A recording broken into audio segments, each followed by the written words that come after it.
Hey friends, welcome to HouseGroups. I'm really excited that you're here. Now I know many of you didn't get a chance to see week 1 of our series in the Valley. So before we jump into week 2 of this series, I wanted to give you just a little refresher on what we talked about in week 1. We're doing this series because it's all about how we respond to God in the midst of hard times.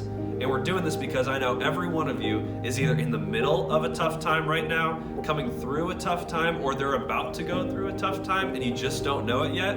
Or we have somebody in our life, a family member or a friend, who is in the middle of something and we need the tools to be able to help them and ourselves to respond to God in a way that we're running towards Him instead of running away from Him in the middle of tough times. And to do this, we're going to be using the book of Habakuk, which is 3 chapters. And in this week 1, we covered the first chapter. So let me give you a little bit of context for that.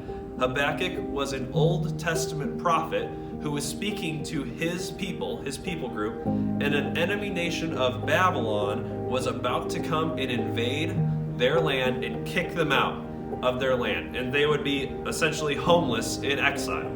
And so that was the moment that Habakkuk realized he was in the valley, in the middle of a tough time, and he responds to God in 3 ways that we're going to be looking at today. So, the first way that he responded to God was he simply asked questions.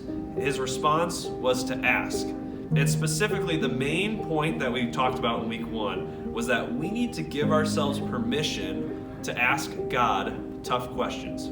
Trust me, God can handle any question that you give Him. And what it does is when we ask our difficult questions to God, it opens up the lines of communication and allows us to run towards God instead of running away from Him. So I encourage you guys to watch week 1 of this series when you're at home or later on this week. But I just really wanted you to know that that first response was to ask, and that as we go into the next 2 responses in today's video, we're going to be looking at Habakkuk chapters 2 and 3. So go watch that video now, and we'll see you guys next time.